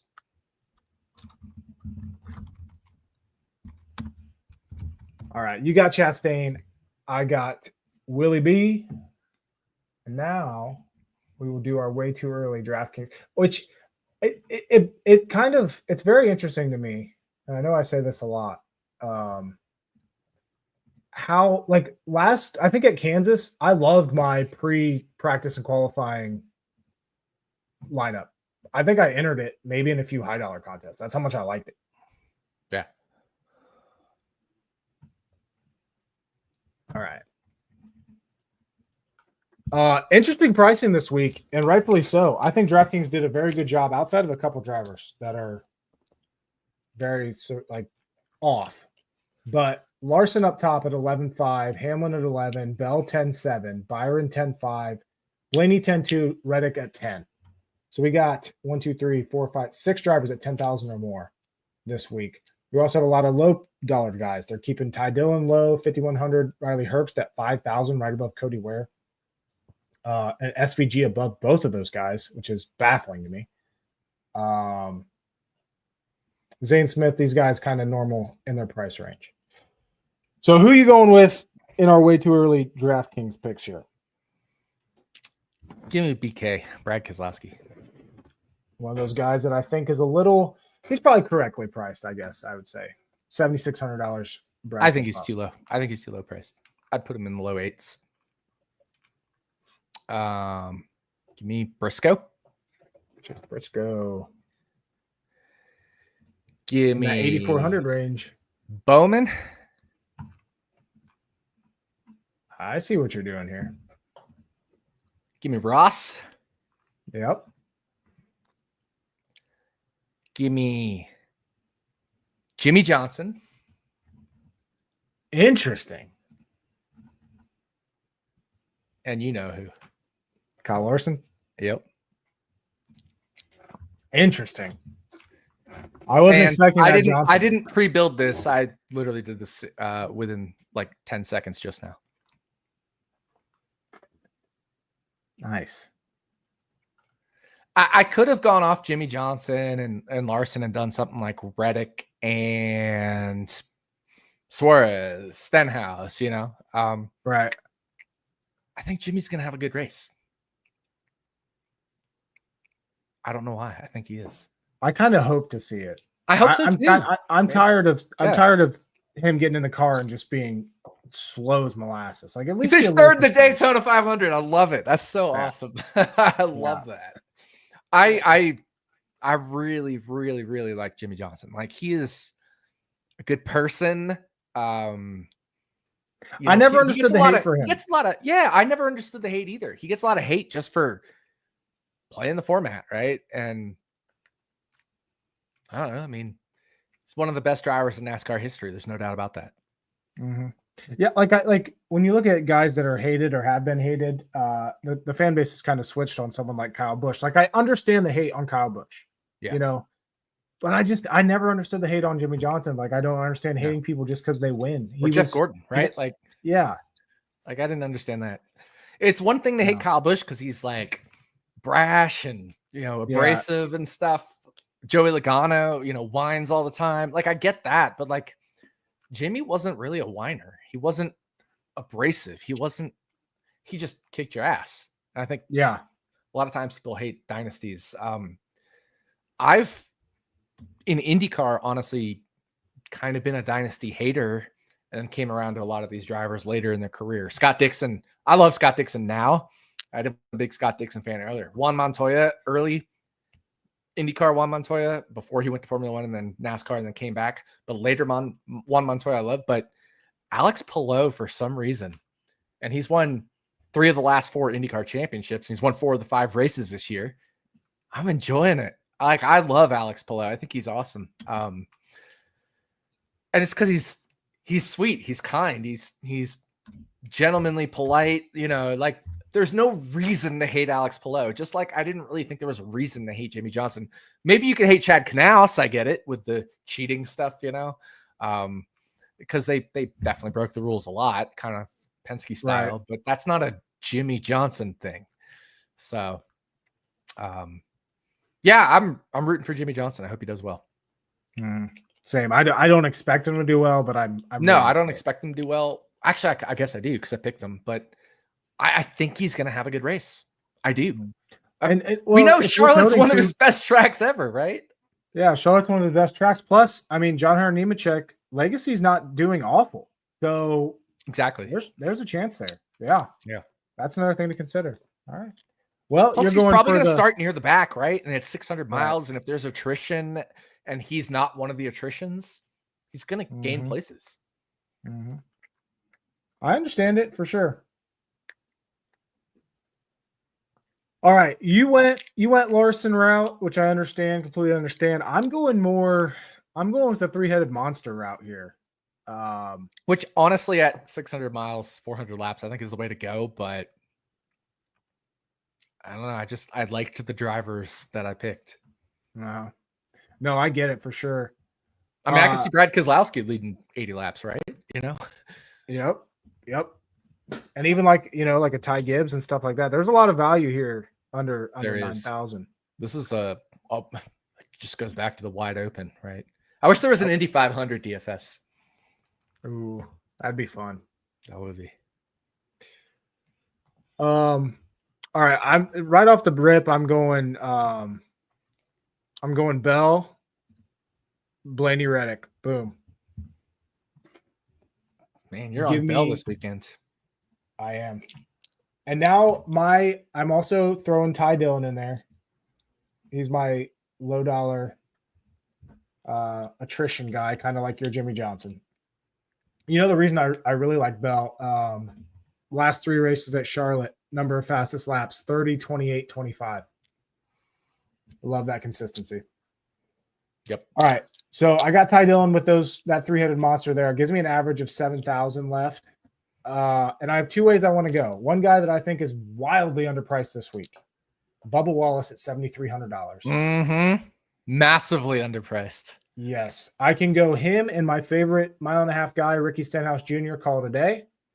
Or I can go your route, go Brad Keselowski, who's also underpriced, and then go Austin Dillon. I'm going Bubba and Stenhouse. I like that. And I'm calling it a day.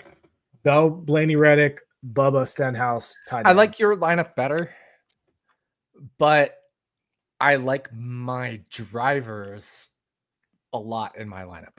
Mm-hmm. And you know what will probably happen is we will be with this close. Yeah. Within. Honestly, you've done better than me this year, but it's been a blown tire or 2 away from being completely flipped, you know? Right. Yeah. That kind of thing. I think total points this year, it's not that big of a gap. I'm at 2472. You're at 2337. I mean, that's nothing for 100 something. We've been doing this over for 12 races. Yeah. Yeah. So it's 10 points. Yeah. Yeah. All right. Well, I'm all in on my arch nemesis, Christopher Bell, this weekend, which I feel good because I'm not on Bell this weekend. Nice. That inevitably means that he's going to disappoint me because that's what he does. When I'm on him, he does shitty. So keep that in mind this week if you're making your bets. But anything else before we ride off into the sunset? Yes. Do you use Grid Rivals?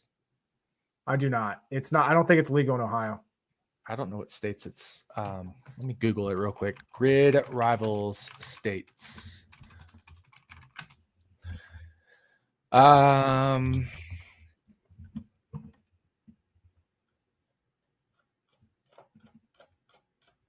we go. United States, Alaska, California, Colorado, DC, Florida, Georgia, Illinois, Kansas, Kentucky, Minnesota, New Mexico, Nebraska, North Carolina, North Dakota, Oklahoma, Oregon, Rhode Island, South Carolina, South Dakota, Texas, Utah, West Virginia, Wisconsin, Wyoming. So not one of your states. But if you're in a Grid Rival state. Wait, was Indiana on that list? Because I can just jump across the border. No, Indiana was not. Illinois, but not Indiana or Ohio. But if you're in a Grid Rival state, or DC, which is not a state, Indy 500, or I should say IndyCar, I have a 2-leg bet for you. It's kind of like Prize Picks where you have to do multiple legs, and you have overs and unders and whatnot matchups. I will give you all this bet. Scott McLaughlin, race position finish worse than 5.5. David Malukas, race position finish better than 11.5. So there's your 2-leg Grid Rivals pick, exclusively on Stacking Dennys.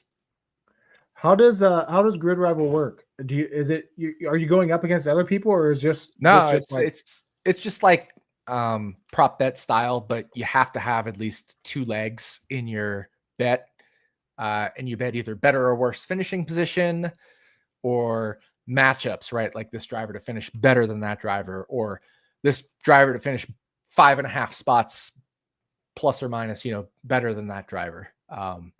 So it's like Kyle Kirkwood finish plus 5.5 versus Pato Award finish. Okay. That kind of thing.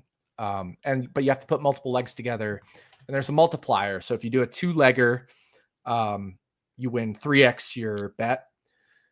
And if you do like a 8-legger, it's like I forget, like maybe 100x your bet or something. I can just pretend to build one right now. 100x your entry with 1, 2, 3, 4, 5, 6, 7, 8. Yeah. And it's different multipliers for different number of bets, right? So 35x for a 6-leg. 1, 2, 3, 4, 5, 6. Yeah. Etc. So it's honestly, it's pretty simple to use. And you can find some good values. So if you have grid rivals, like I said, Scott McLaughlin for Indy, worse than 5.5 finishing position. David Malukas, better than 11.5 finishing position. Nice.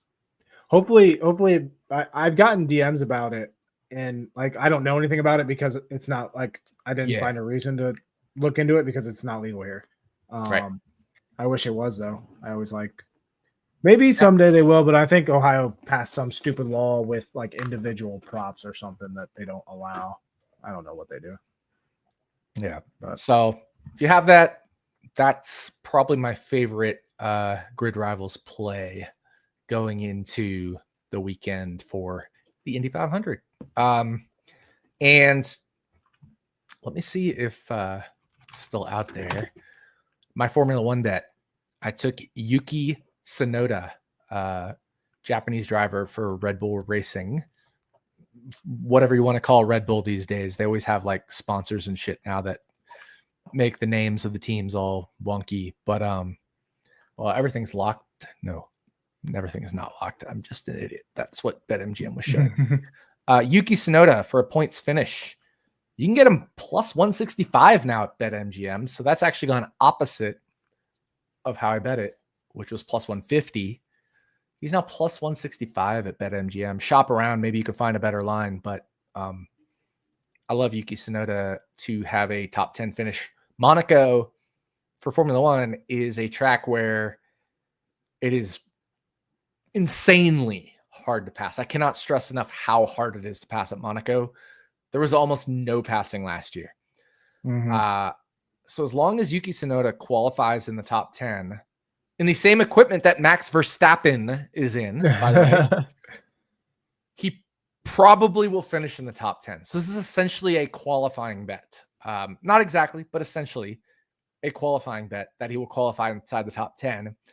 And at the other, what I'll call slow track this year, highly twisty turny track like Monaco is at Saudi Arabia, he qualified 8th. He DNF'd because he had the lap 1 accident, but he qualified in that top 8. So without that, he probably would have finished inside the top 10. So Yuki Tsunoda plus money, top 10 for Formula One. That's all I got.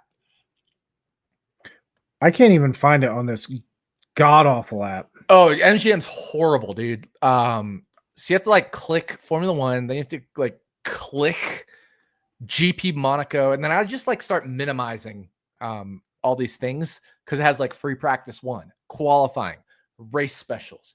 You have to like minimize on like the top right, that little up arrow. Yep. And just go to race GP Monaco. Then you have to go, they have like the bubbles at the top with all your options. Just go to top drivers. And then somewhere in there's a drop down for top 10 bet driver.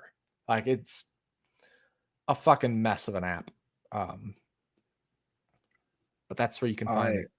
Yeah, every time I'm in Vegas and I'm in an MGM property, they have the people walking around asking like, "Hey, do you want to check out the app?" And I look at it and I'm like, literally no, because it is the worst app to try to fucking use.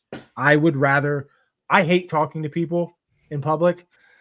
I would rather go up to the window to make a bet than use the app. Yeah, so I'm in the BetMGM app now. I was doing it on the web, but on the app, you go to Formula One, minimize free practice 1, minimize qualifying, minimize race specials, and then it like right below that is GP Monaco race. Click on that, and it'll take you into the bigger menu. Then at the top, it says top drivers, and then scroll down to top 10 bet. And they have to click see all. Oh my God. And he's plus 165 now. He was plus 150 yesterday when I bet him and tracked it in the app. Now he's plus 165. I like that even better.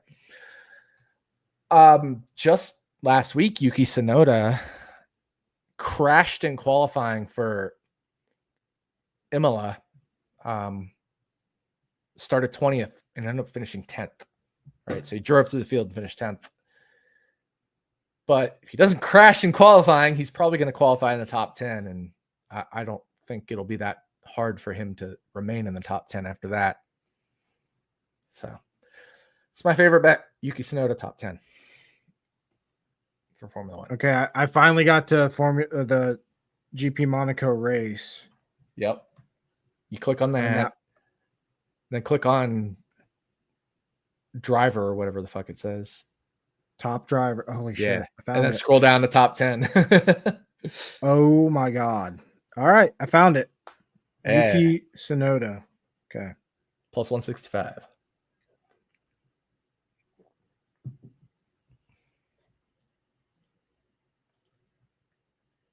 He finished 10th here last year in the AlphaTauri equipment, which is not Red Bull. So there you go.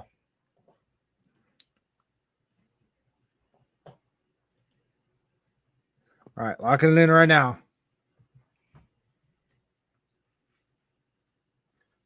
Gives me something to root for, or like to actually watch the Monaco race too, because I don't watch it to actually enjoy it. Mostly you're just rooting for qualifying now. Right? When is qualifying? Saturday at some point, probably early, like the races. Let's see, F1 Monaco schedule, full weekend schedule. Qualifying is, it's early. 10 a.m. Eastern. No, sorry, 6 a.m. Eastern on Saturday.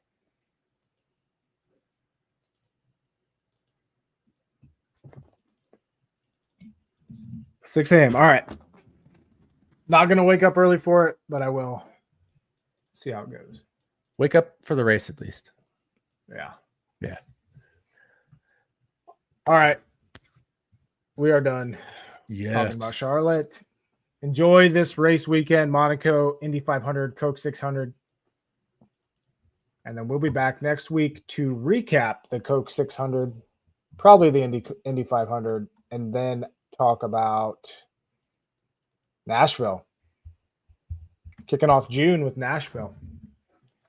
Oh, yeah. By the way, I think I'm going to Michigan move their race up to early June. I think I'm going to be able to go. I'm going to end up at that race. At Michigan? Yep. That is the 8th. All right. Okay. I'm looking to get to a race before NFL starts, whether it's IndyCar and or NASCAR. So just eyeballing things.